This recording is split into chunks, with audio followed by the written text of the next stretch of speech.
Okay, welcome back. This is Business Morning on Channels Television, reaching you live from Lagos. We've now been joined by the CEO of the Nigerian Electricity Regulatory Commission, Sam Amadi, from Abuja. Good morning, Mr. Amadi. Good morning. Good morning. Okay, we've seen the handover of the successor companies of the Power Holding Company of Nigeria to the private sector's investors last Friday. Now, what next should Nigerians expect from these companies? The handover is a very significant event, but it does not detract from the trust of the reform. The reform is based on unbundling, privatization, cost-effective tariff, and the creation of an efficient, competitive electricity market. So the process of getting that market is still ongoing. So the Nigerian consumer should expect that there will be improvement in its customer service. At least you now have private owners whose commitment to profit would also entail commitment to efficiency and service delivery. Because it's a regulated industry, it means that the only way to be profitable is to be cost efficient and to provide quality service. So Nigerians would expect that there will be gradual improvement, but more importantly, the structure of this market that is created by this present government in terms of the reform is to ensure sustainability of gradual continuous improvement and increase in capacity, both in generation, in distribution, and transmission. So we've entered into a new curve, and that curve is that now today we can talk about a new electricity market in the making. And that's the hope that once this market is created and efficient, then the issue of inadequate, unreliable power will now be resolved within a sensible framework. What time frame are you given for these improvements to take place? Improvement should start day one. Improvement, for example, improvement should start if customers place a call, there should be much more responsive customer care person behind the telephone. So improvement starts today. There will be a sense in which if there are outages, somebody will be much more motivated to go and fix them. That we expect that down the line, in a few months' time, there will be better metering. And then over time, reinforcement investment in network will stabilize the network and overcome the issues of unreliability. And gradually, you see, improvement is a continuum. It's a dynamic. You start it off, you increase, the regulator ensures that you keep on ramping up capabilities and quality service as you go on. So it should start day one. It should start day one first with a sense that we now have people who have commitment to manage their electricity network in a profitable and efficient way because it tells on their bottom line. So essentially, our work as a regulator is to converge that powerful private interest with public interest by ensuring that these new owners are financially viable as well as that the network itself is viable. So it should start today, but you don't expect magical turnaround day one, day two, day three, day four. Down the line, there will now be very significant changes. Talking about your regulatory functions over these new firms, now how would your commission ensure that manufacturing and economic activities are not hampered by perennial epileptic and undeserving power supply problems which have frustrated many businesses in Nigeria?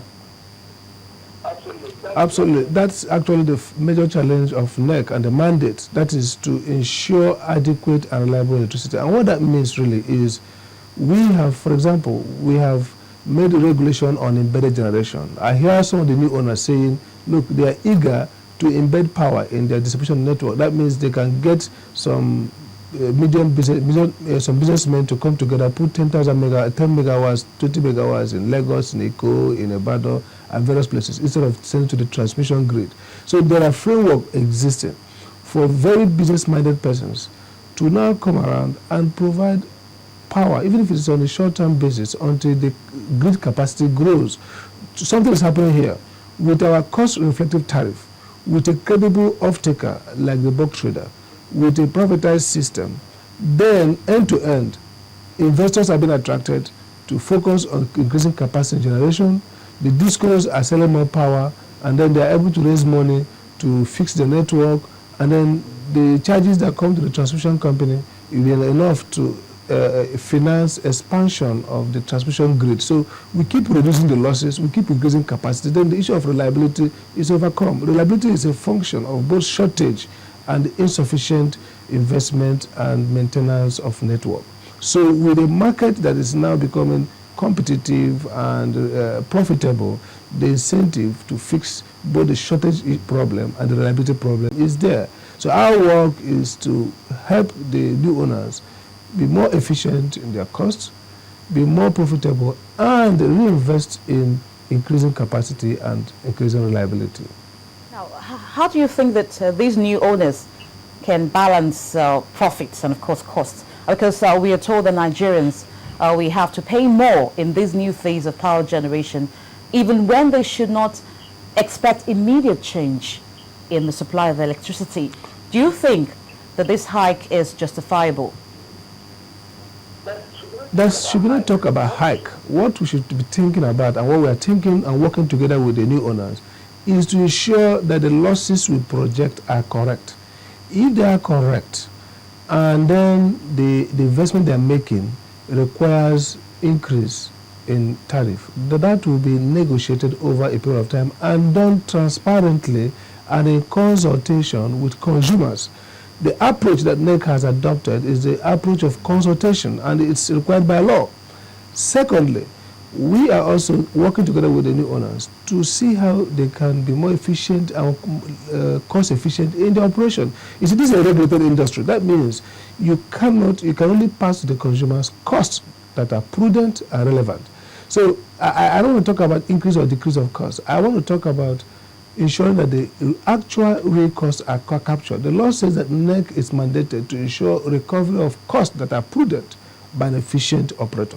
So first, we have to ensure that the operators are efficient. For example, if you have a private jet to fly around, that's not a prudent investment in supplying electricity, and NERC will not allow that. But we're going to allow you to recover those costs that you put into serving the people, and the people ought to pay for those costs. Our job now is to look at the framework and say, how do we ensure that these costs are recovered in a formula that makes power affordable to the people? And that could include some degree of subsidy, smart subsidy, some degree of power consumer assistance that the law requires. So essentially, this is not about a rip-off, or this is not about giving somebody a windfall. This is about ensuring that necessary costs to improve the network are clearly factored in a transparent manner, justified, and then recovered by the operator in a manner that does not overburden the consumer. Now, are you saying in essence that there will be no increase in electricity price until the consultations are over? Absolutely. Absolutely. The approach we have is to say, and the operator, the owners know that. We say, look, let's go to the field, let's get a consultant, look at the data.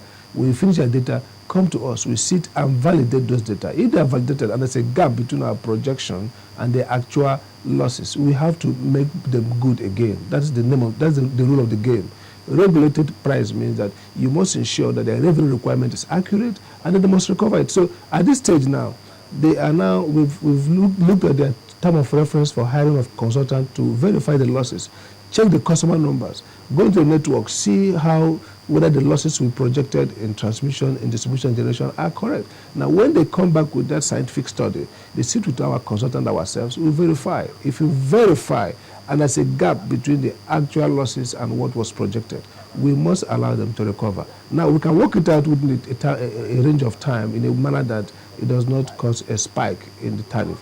We can also have savings in this system, that we can make savings that cushion any possible impact of increase in cost. So essentially, it's not about hike in tariff or not. It's about an orderly, scientific, verifiable approach to capturing all the costs. It might result in some degree of reduction in tariff. It might result in some increase. For me, the process is more important, and the transparency and the consultation and participation. And ultimately, Nigerians want to see improvement in power. If you look at what people pay for self-provisioning, either with generator or diesel plant, they are paying up to 60 naira per kilowatt hour, compared with what they pay either 12 naira or thereabout. So the point for the consumer is reliability. Give us more hour of power, and then make sure that the power is priced appropriately. So I think that's what we're focusing on, to ensure that the cost is accurate, captured, and recovered in a manner that does not constitute a burden on household income.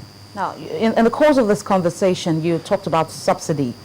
Now, how much do you think the government will be subsidizing this sector or the supply of electricity? Well, in 2012, when we had this, the multi-year tariff order reviewed, government pledged a 2-year subsidy of about 50 billion.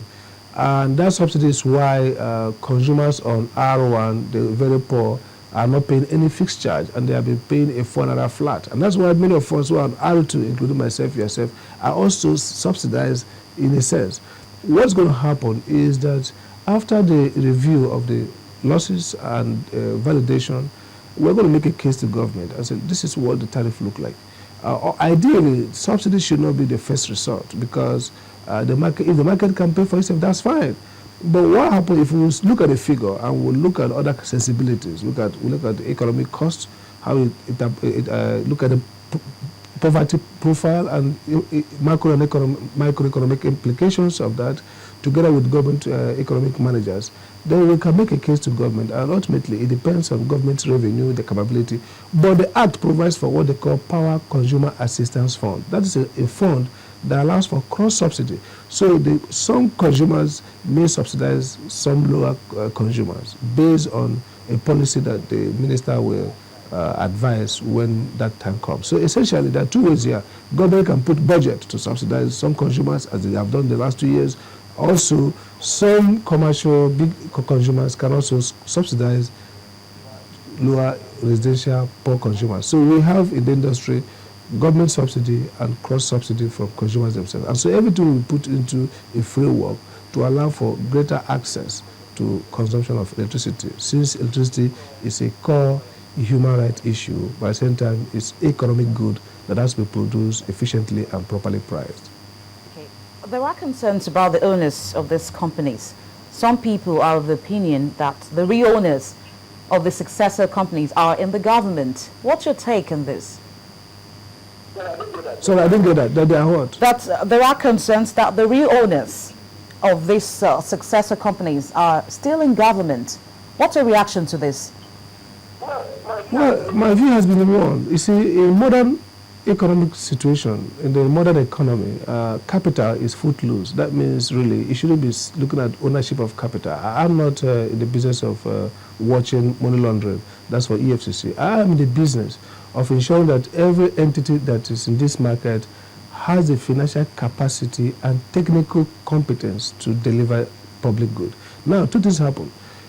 Does it matter who? For me, my view is, look, I don't know who owns this money, because people have hedge funds, people can put up trust funds, all kinds of blind trust. So the key thing is we have asked for fit and proper test. We have sent questionnaires. We want to know the shareholders, their name, everything. We want to know the directors, who are they. We want to look at their financial qualification. Are they bankrupt people? Do they have the money they need to revitalize this sector? We want to see the technical people, management people. Are they people who have experience to turn around institutions? Have they worked in similar institutions? Now, that process is going on. If we approve them and they are fit and proper, then we can say, you know what, these guys can deliver the good. The other issue of whether government people are the ones who own these assets or not are issues that other agencies are more qualified to address. But the key point for us as a regulator is to ensure that you are qualified financially and technically to take over this network. And when we see issues of corruption, we will cascade it to the appropriate agencies, because we will not allow this sector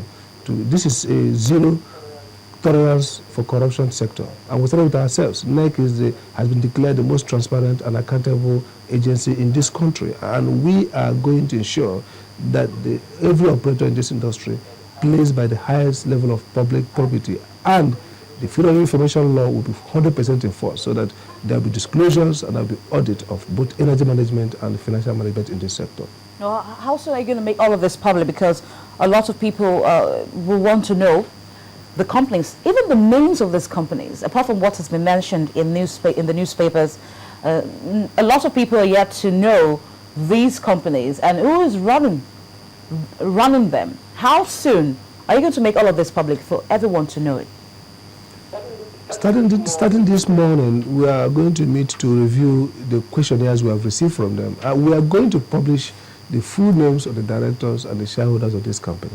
It is in the public interest that the people know who owns what, so that the people, you see, managing regulation is co-regulation. The citizens have a right to know. It's in the law. Mr. President signed it. Apart from that, that's the only way they can also put pressure on the service providers to provide a good service. So it's going to be public knowledge. It's public knowledge, and it should be public knowledge. All next resolutions and processes are on the website.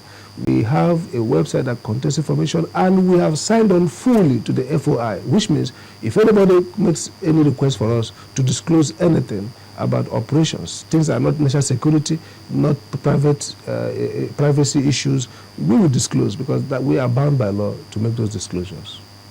Before I let you go, in terms of the protection of these assets, we've got stories from the news wires that the sum of 1.27 billion naira will be spent on what is called special security arrangements for the protection of the privatized power assets nationwide because of threats from workers.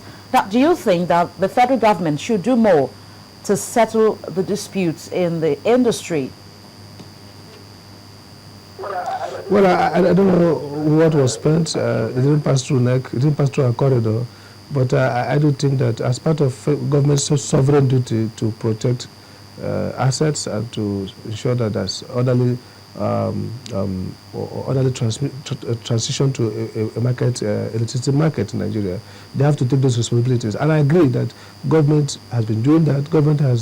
This government has, in my view, been very up to task in superintending development in this sector. And even though it's privatized, no government hands off a core sector like electricity. They now play a smart role of policy management and then ensuring overall stability of the macro economy, including security, including policy, politics, everything.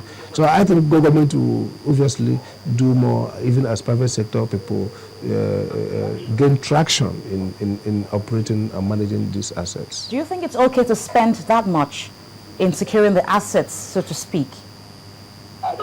I don't know. Yeah, you know, one thing about this sector, and that's why NERC is unique, every cost must be approved by NERC. So this is a cost after the market. I mean, it's a sovereign decision. The Auditor General could be answering that question, or the Ministry of Finance, because they are the ones who superintend government expenditure. But I can only talk about money that comes through the market. We would have to make sure it is prudently expended. But this money about national security is totally out of my corridor. All right, at this point, I'll have to let you go. Sam Amadi, for talking to us. Thank you so much for your time with us on the program. Thank you very much.